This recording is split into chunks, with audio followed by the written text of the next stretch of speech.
Donc nous venons de voir les propriétés donc, de la loi normale centrée réduite. Maintenant on va passer donc ici, propriété 9, donc ça c'est admis. Évidemment une loi qui suit la loi normale centrée réduite, elle a pour espérance, elle vaut 0, d'où le mot centré, et pour variance et écart-type égale à 1, d'où le mot réduite. Donc c'est pour ça donc on appelle ça la loi normale centrée réduite, mais ce résultat est admis. Donc dans la suite, quand je dis que z suit une loi normale centrée réduite, j'écrirai comme ça z petit il, donc n pour normal, centré donc 0 et réduite 1. Maintenant, comment utiliser la calculatrice? Bon, comment calculer une probabilité avec la loi normale centrée réduite? Donc ça, on va voir, c'est un exercice méthode qui sera à faire exclusivement avec la calculatrice. Donc déjà, d'après la définition 7, d'accord, que je vais vous remontrer ici, la définition 7, quand vous calculez une probabilité avec la loi normale centrée réduite, si vous cherchez à savoir la probabilité que ce soit entre A et B, c'est l'intégrale entre A et B de la fonction de Gauss-Laplace, ou de Laplace-Gauss. Donc ici, finalement, par définition, si j'ai la probabilité entre moins 1 et 1, donc j'intègre entre moins 1 et 1. Mais on ne connaît pas de technique pour calculer donc une primitive de cette fonction, d'accord, il n'y a pas de technique usuelle. C'est pourquoi on va utiliser la calculatrice. Donc il est important de comprendre que la variable aléatoire z, elle est d'espérance nulle, d'accord, elle est donc centrée, et qu'elle est donc d'écart type égal à 1, elle est réduite. Donc suivant les modèles, donc voilà, vous allez rentrer comme dans la Casio, vous allez rentrer, vous voyez, le sigma, ça correspond à l'écart type, à mu c'est l'espérance, d'accord.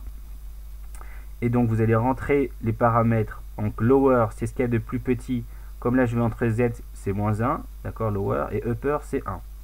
Pareil pour les TI 83, il y a marqué borne 1, borne sup, donc c'est entre moins 1 et 1, vous mettez l'espérance c'est mu c'est 0, et l'écart type c'est 1. Voilà. Et pour les TI de modèle inférieur, donc vous rentrez donc ici les bornes, donc entre moins 1 et 1, vous mettez l'espérance et l'écart type. Et pour la numorc, c'est encore plus simple. Vous choisissez bien sûr comment vous voulez calculer la probabilité pour faire apparaître donc un encadrement à la variable aléatoire grand X, et vous mettez donc moins 1 et 1. Donc vous obtenez normalement le résultat donc à peu près 0,6827.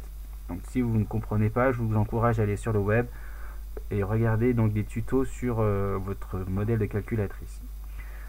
Faites de même pour celui-ci, vous trouvez donc 0,9987. Et là, petite explication pour le z. Donc z inférieur ou égal à 2.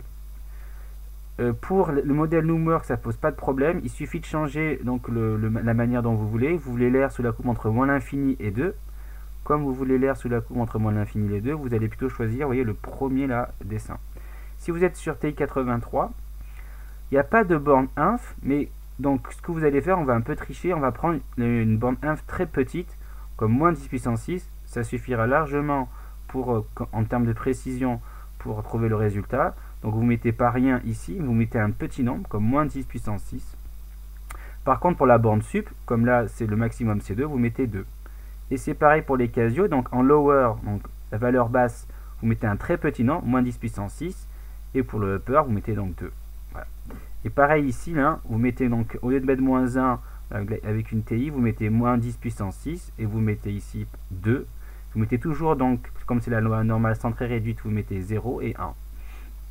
Vous devez vous trouver ça.